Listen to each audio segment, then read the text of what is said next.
Good morning. Welcome. The First Unitarian Church of Oakland. We are an intentionally multi-generational, multiracial, multicultural, inclusive, and anti-oppressive religious community. You are welcome here. I am Piper Rowanoak Swim. Here with me today are Pastor Teresa Soto, Corless Smith, Stefan Schneider, our worship producer Vincent Raines, and others. As a reminder, we are recording this session, so if you don't want to be in a recording, please keep your camera turned off. As well, for most of the service, we are asking you to turn off your cameras because it makes it easier for a lot of us to focus on the music and the words. There will be times to see each other, and we'll let you know when to turn your cameras on. We also recommend that you make certain you have the most updated version of Zoom on your computer. You can tell if you do, if sometimes you see two different videos spotlighted at the same time, as you may see in just a moment. Now, Corless Smith will start us off with the Chalice Lighting. Our Chalice Lighting, please join us with these words.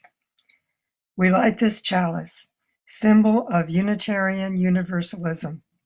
May it remind us of the divine spark in all creation, the power of love to heal what is broken and to be grateful for life's blessings each day. We also light our Black Lives candle. We light this candle in solidarity with the Black Lives Matter movement and work for the day in which Black lives are treated equitably with dignity and justice.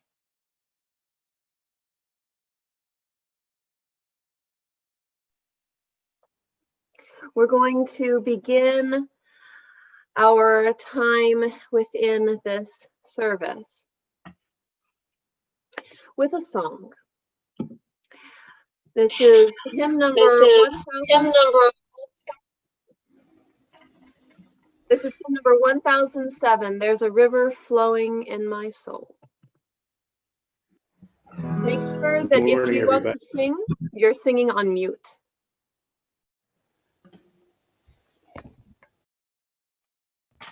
Okay, here we go. Good morning, everyone. There's a river flowing in my soul. There's a river flowing in my soul, and it's telling me that I'm somebody. There's a river flowing in my soul. There's a river flowing in my heart. There's a river flowing in my heart, and it's telling me that I'm somebody. There's a river flowing in my heart. There's a river flowing in my mind. There's a river flowing in my mind, and it's telling me that I'm somebody. There's a river flowing in my, let's sing river flowing in my soul one more time. There's a river flowing in my soul. There's a river flowing in my soul, and it's telling me that I'm somebody. There's a river flowing in my soul.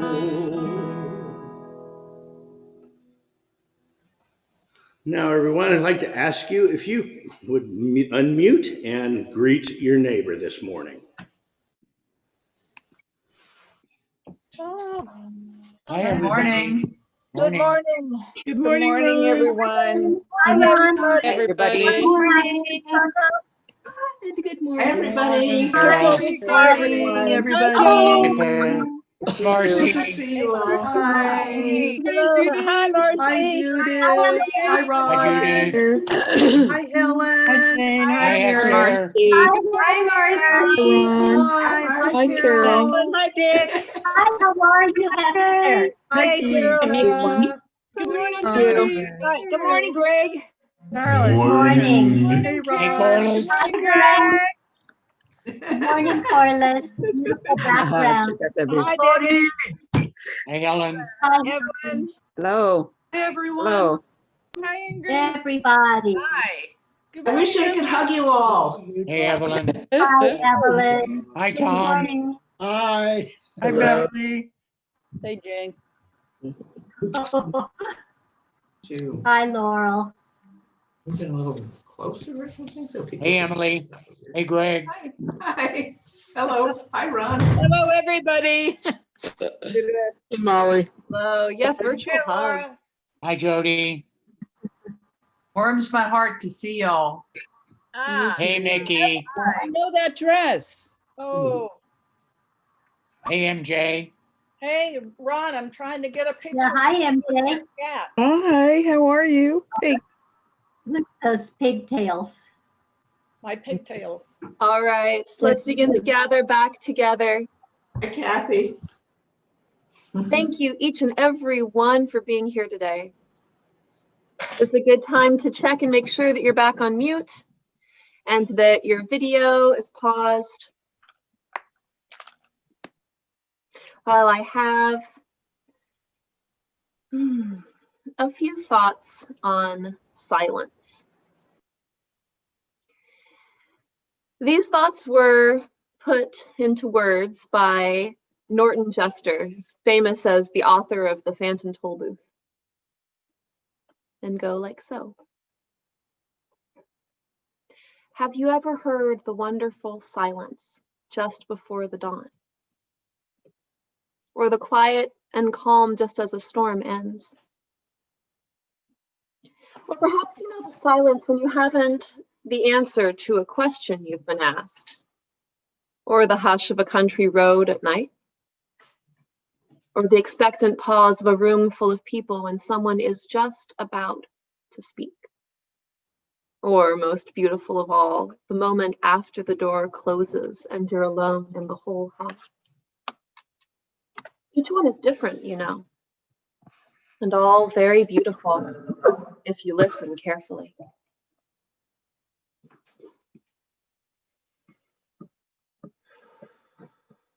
I invite us to experience some form of that silence at this time. I'm going to sing a song that has to do with silence and stillness. And while I do, if you want to sing along, you can, but I encourage you also to try just experiencing what silence and stillness is around you. And then there will be a period afterward where we will hold silence together as a community. The song is a hymn that many of us know well. It's called Find Stillness.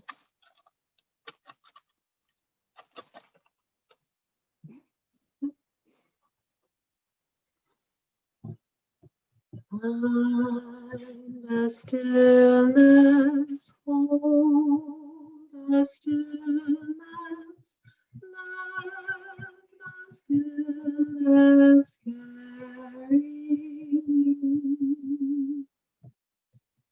Find the silence, hold the silence, let the silence carry. In the Spirit, by the Spirit, with the Spirit giving power, I will find true harmony. Seek the essence, hold the essence, let the essence carry me. Let me flower, help me flower, watch me flower, carry me. In the Spirit, by the Spirit, with the Spirit giving power, I will find true harmony.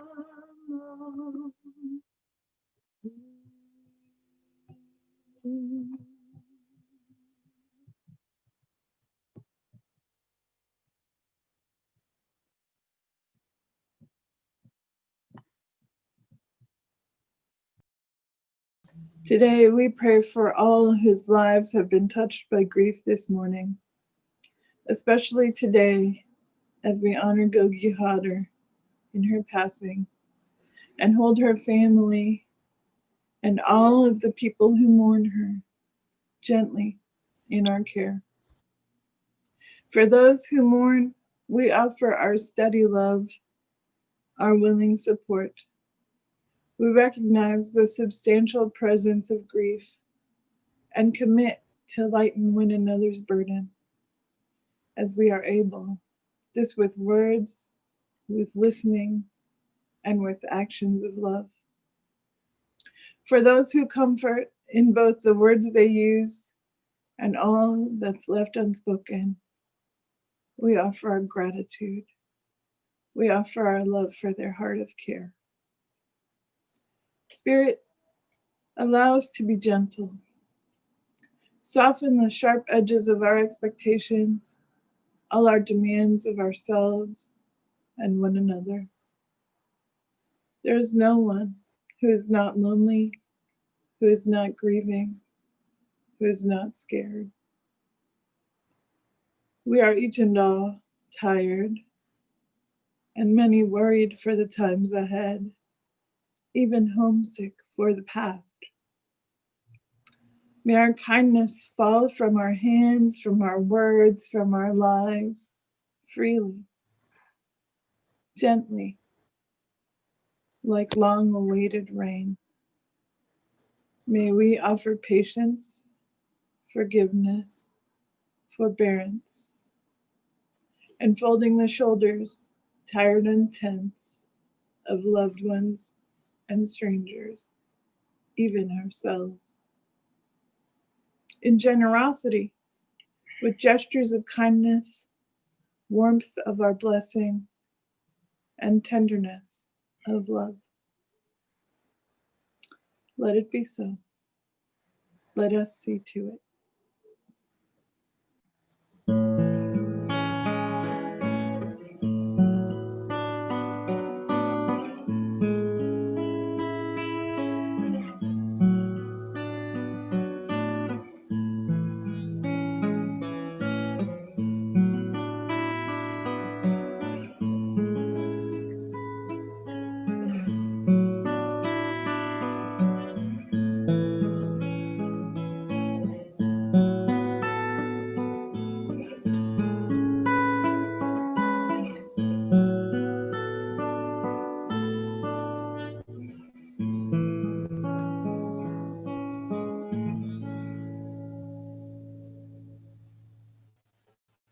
Hello, my friends.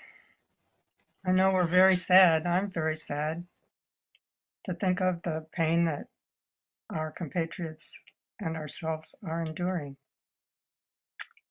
I offer this reflection relative to recent events. Last week, while I was out in the garden plucking oxalis, I tried to imagine what it would be like to have a conversation with one of the people who mobbed and attacked the Capitol. I told my husband about this fantasy, and that first off, I would have to tell the person that I was really angry about it, that it was a terrible thing to do. Then I'd ask, why did you do it? the person would say, maybe the election was stolen. And I would say, but what if the election wasn't stolen? Maybe that's a lie. And the person would reply, no, it's not a lie. You lot are the liars, and we've been lied to too long, and you're not going to take our country away from us. And I say, it's not your country any more than any other citizens. And he says, it's mine if I control it, and I intend to control it for my benefit. And I say, you mean for the benefit of rich people? She says, well, at least they're white. I say, do you believe in education? And she says, like Lenin, I believe in guns as far as power goes. At this point in my imaginings, my husband kind of laughed and said, you're very naive. None of these people want to talk to you. They think they already know who you are, and they're against you. They're not acting out of reason, so there's no point in trying to reason with them. So I ask myself, what are they acting out of? Some say fear. Could it be evil? Do we believe in evil? What's the Unitarian position on evil? Is evil unconsciousness of our connection and duties to the earth and all her creatures? Is evil just the absence of good? Or does it have a positive existence? Then I proposed to my husband, they wouldn't want to talk to me in a normal situation, but what if we had to talk? If we were stuck together in an elevator, for example. As the hours rolled by, it's possible that little by little, we could tell each other things that weren't political, like what we like to do as kids, or if we have any nieces or nephews. We could become human to each other. My husband's shaking his head. It can make you feel good to have that fantasy, but it doesn't mean much. So you're saying we shouldn't even try to talk to some of them? You'd be wasting your breath. I was nonplussed. I have to turn this over. What should we do then in regards to the 15 million out of 80 million Trump voters who sympathize with that attack? There's really only one thing that makes sense to me. Resist them and work hard for a better alternative for everyone. Don't get tired of contending. Don't let them have control. The last election, to me, was a miracle of organization and mobilization. I applaud the leaders who knew what to do and brought it about. In our own church, I know many of us contributed enormous time, energy, making hours of phone calls every week, writing reams of postcards, and giving as much money as we could. I'd like to particularly acknowledge Sherry Larson-Beville for her excellent work as a liaison between our local organizations and the national ones that through Sherry, we helped create. But egads, aren't we all tired of it? Wouldn't we like to enjoy our interests, spend time in the garden, play guitar, do a puzzle? And we can. And at the same time, we must be still. Even though we've also got to keep our eyes open and realize that the struggle doesn't end. Maintaining the balance between these two kinds of seemingly opposite forms of tension is something I have set myself to learn. The pandemic will wane. We will be able to embrace again. Maybe I will have a conversation with a Trumper, and we could be human right away. We can rest, be silent, and then come back again and again and again. We have to. It's a sacred return.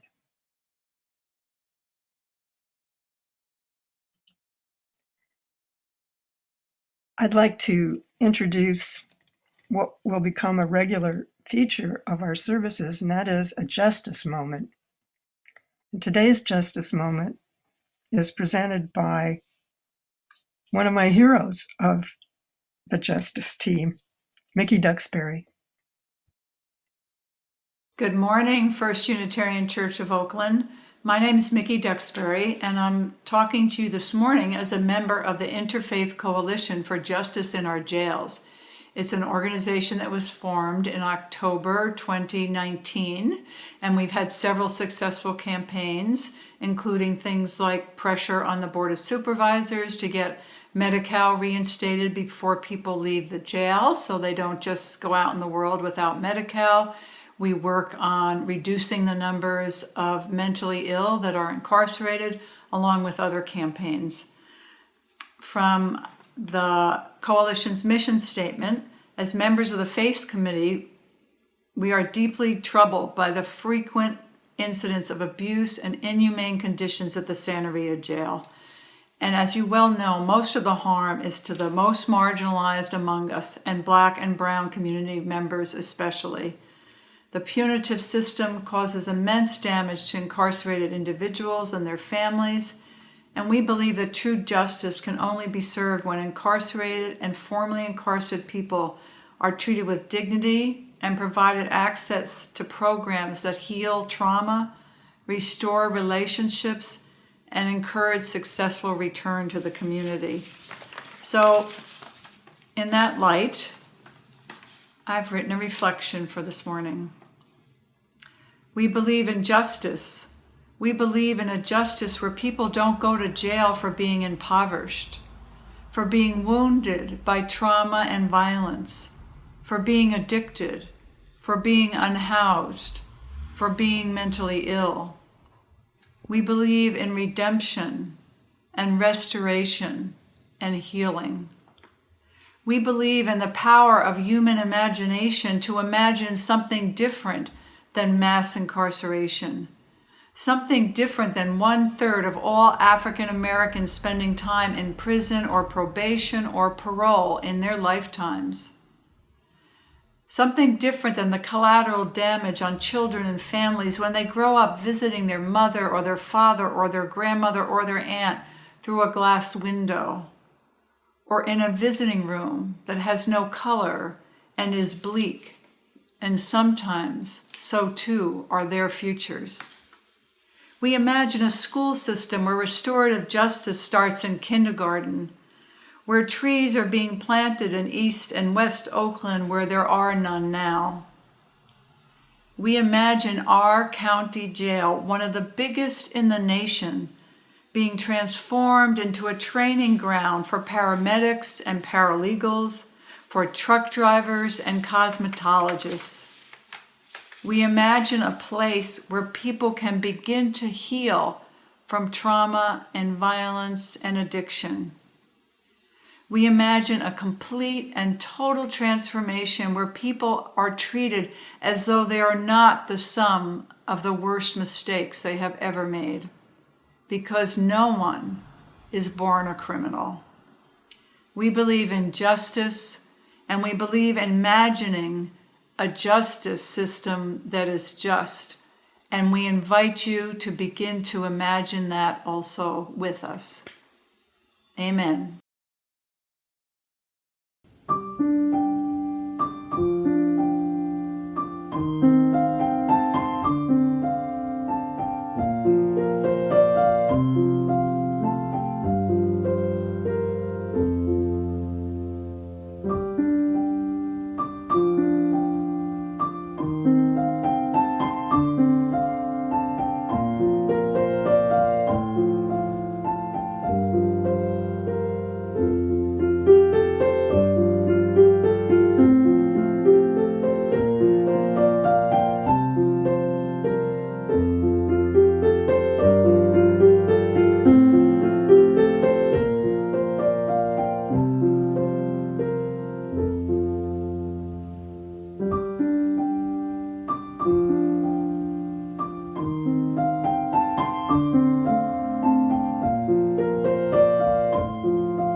Silence sparks imagination.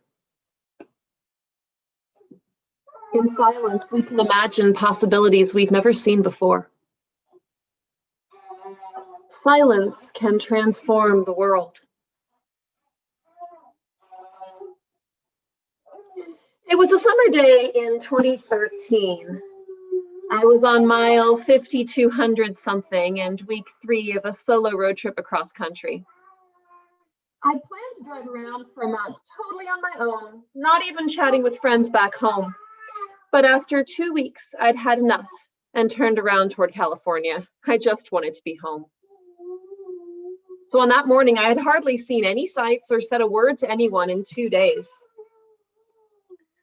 I didn't have a smartphone then, and I hadn't played much music either. That morning, I woke early and started driving at first light. Imagine a calm 4-lane highway headed north toward Denver, almost deserted, but for a few truck drivers.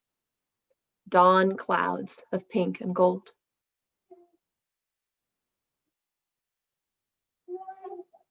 And a little tune started playing in my head. Now, I've almost always got a song playing in my head, but this one was different. It was a song I'd never heard before. At first, it was just a few notes, and then a whole melody and a couple lines of lyrics. And then my focus waned. I'd finish the song later, I thought. But a whisper inside me said that if I stopped now, the song would never be finished.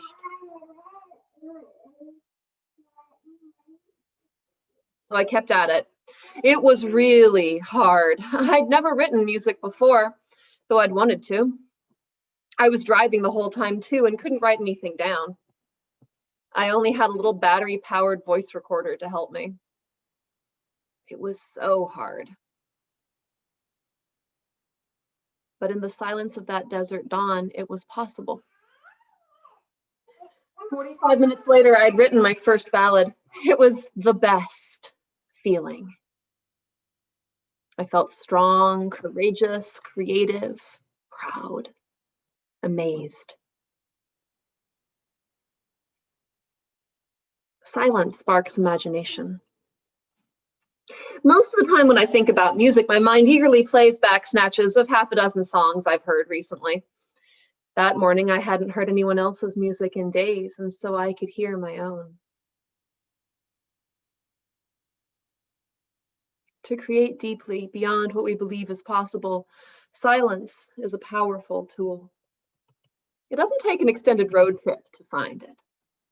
We will talk about specific strategies to bring healthy, creative silence into our lives in a few minutes, but often it just takes a breath.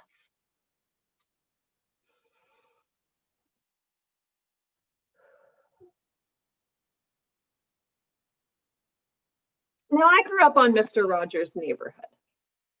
If you or your kids did too, you may remember that sometimes his show would just go silent. No music, no talking, for a few minutes.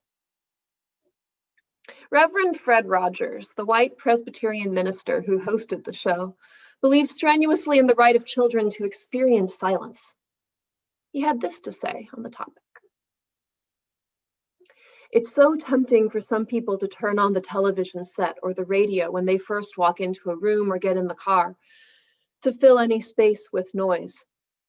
I wonder what some people are afraid might happen in the silence.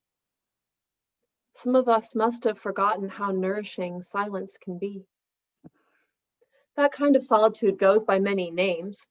It may be called meditation or deep relaxation, quiet time or downtime.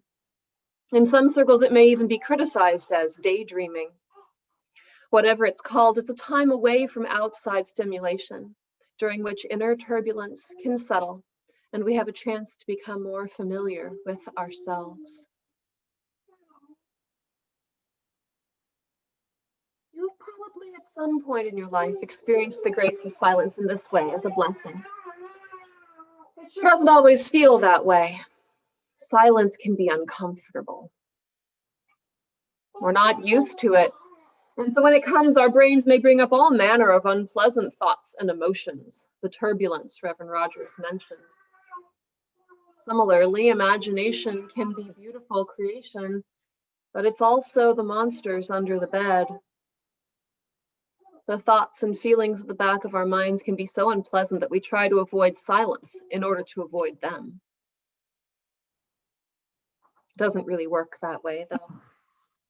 Black Buddhist leader Lama Rod Owen says, "There's no liberation without actually leaning forward and looking at things that we habitually run away from in order to see things as they really are, not as we have imagined them." In meditation, there is an idea you may have run across called blue sky, that unpleasant thoughts and feelings are like storm clouds in the mind, but there is always clear blue sky somewhere above those obscuring clouds. Quietly sitting with one's mind and noticing what's there lets those concerns begin to resolve. Over time, there are fewer clouds, and we can act more intentionally and effectively in the world. So silence has healing power. It aids creativity. It can feel really good. So why is it so hard to find? Actually, that's done on purpose. Our dominant culture, that is to say, white supremacist culture, tells us not to be still. In their famous workbook, Dismantling Racism, Kenneth Jones and Tema Okuna outlined the characteristics of white supremacist culture. One of those characteristics is a sense of urgency. This sense of urgency means that results are valued over process, and that a decision made quickly is considered to be better than a slow one. The sense of urgency tries to tell us that slowing down enough to get real buy-in from marginalized voices will somehow result in disaster. Now, this part is important too. The sense of urgency is also what pushes those of us who love justice to feel sometimes we have to respond immediately to each new injustice or political disaster. The sense of urgency encourages us to be reactive and not thoughtful. We must respond. Oh yes, we must respond. But often we rush to an instant response that's so much less effective and healing than what we would choose if we slowed down and sat with the problem first. So white supremacist culture's sense of urgency is part of what endangers silence and so limits creativity. Then there's the attention economy. Attention economy is a concept crafted in the 1970s by white Jewish economist Herbert Simon that's been receiving a lot of attention these days. The idea is that information is now so abundant that the limiting factor in its consumption is human attention. So our attention can be treated as a scarce resource. Certainly my baby knows my attention is a limited resource and is willing to do a lot to get it.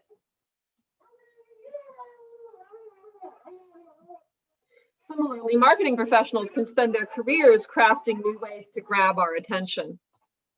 Everything from junk mail to commercials to pop-up ads on phone games are part of this attention economy.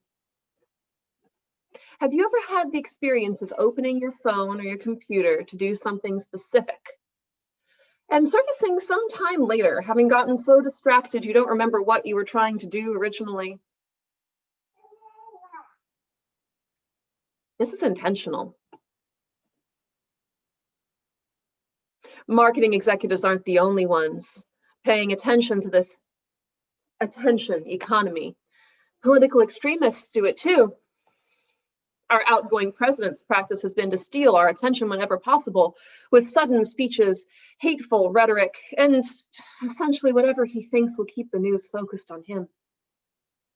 Facebook actually has algorithms designed to bring up posts that will make us angry and reactive because those emotions mean Facebook holds our attention longer. We can easily exhaust ourselves, reacting to every new horror and replying to every offensive or frightening post, which is kind of the point. There are some in our world that don't want us to hear ourselves think. So we protest. We protest when terrible things happen. But we do so mindfully, in a balanced way that is effective. If we're constantly running to react, what energy remains to imagine real change? To imagine a different way that conversation between Corless and the imagined Trumpist might have gone. Imagination is, after all, a fundamental force of change. Distract us enough with apps and news stories, and how will we have any focus left to make different choices? Our attention is valuable. Let's sit with that for a moment. Our attention is valuable. What if we treated our attention as a precious, limited treasure?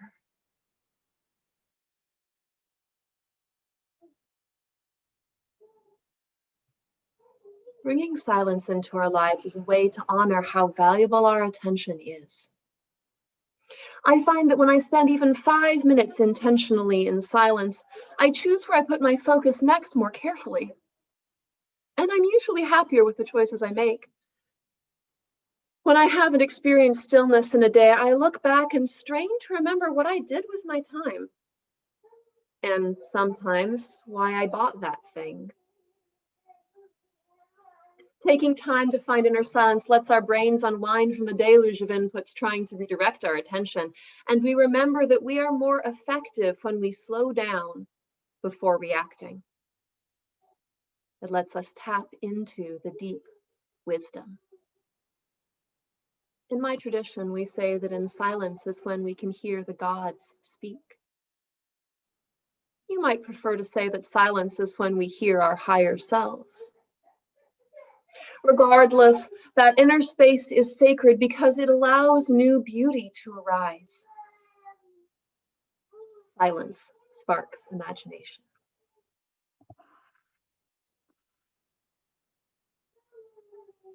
Now, there's something that will turn into the white elephant in the room if we don't talk about it.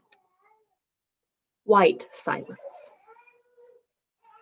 Countless articles from activists of color and white allies have taught us that one of the most hurtful things white people like myself can do is to say nothing at all when racialized injustice claims lives.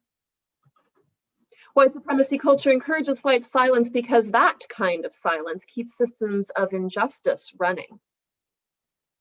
I've known this is true for a while, but often that hasn't helped me know what to say in the moment. Then I learned that the distance between feeling helpless to respond and a deep, true, and passionate response can be 2 minutes of silence. I learned this on the morning when the extraordinary Roxy Manning, my preschool's nonviolent communication coach and a woman of color, gave us this exercise after the murder of George Floyd. Complete the sentence, "My heart breaks when." But don't speak, think, and write down your thoughts for 5 minutes. For the first 2 entire minutes, I had no idea what I'd say. I was profoundly uncomfortable. I was sitting in my living room in a dull panic, fearing I'd have nothing to share with my colleagues, many of them teachers of color, many of them in deep grief and pain that morning, that I'd be that white person who didn't say anything. Then sometime in minute 3, words started to come. I wrote nonstop for the last 3 minutes and had 2 paragraphs of verbalized pain and hope to share. I'd had no idea that honoring our collective pain with a little bit of silent attention could have such a profound effect.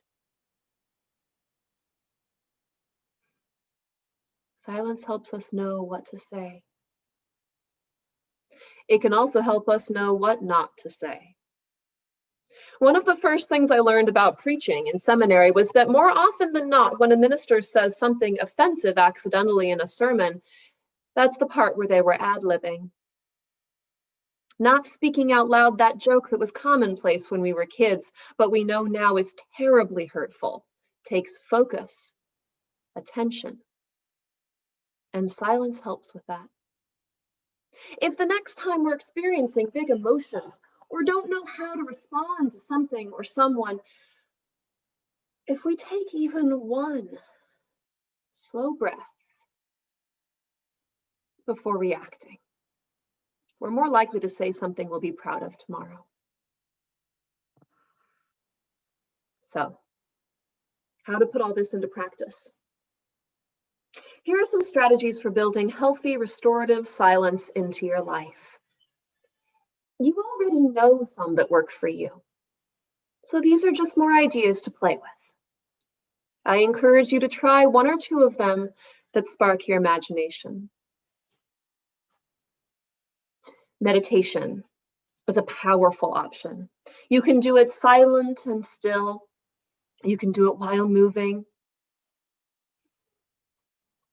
If it's good for your body, you might take a quiet stroll around the block on legs or wheels. Perhaps you pause what you're doing and silently count to 20, 3 times in the day. Or count 10 of your breaths before you open a computer or unlock your phone. In my household, we often set aside a day each week to avoid using computers or phone apps, to intentionally unplug ourselves from the attention economy. Even pausing for a few breaths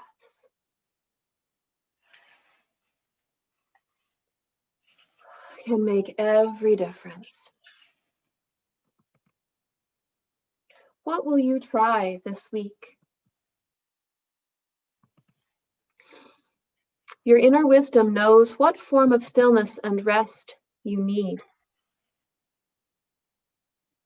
So I'd like you to listen to it right now.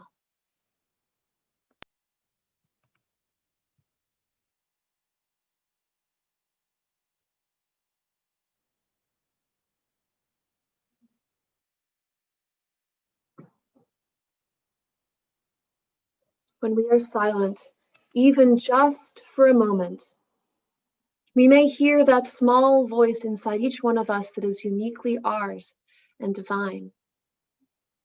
Like a river flowing in our souls, that voice tells us we are somebody. From there, we can begin to heal. We can nourish our souls. We can create unexpected wonders. We can find words of healing for one another's wounds. Or to say all that another way, we can transform the world.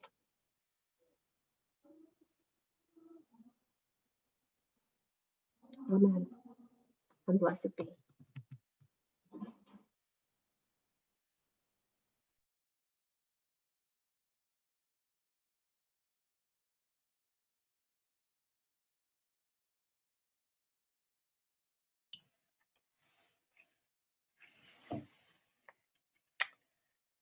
Let's see. Oh,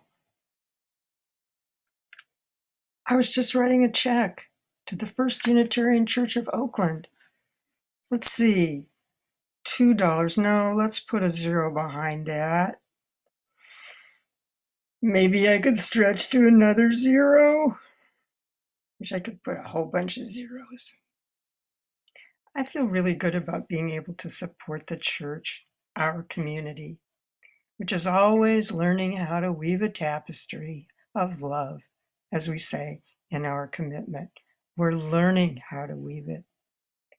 During this time of separation and isolation, it's good to make special efforts to maintain our ties to the church and to each other through it. And it's really easy to donate.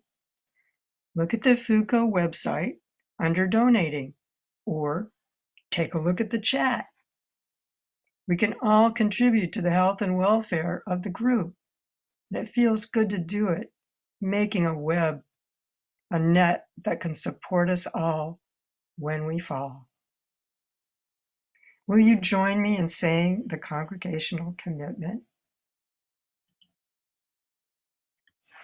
To the work of the church, which is weaving a tapestry of love we call community, we dedicate ourselves, and these are offerings.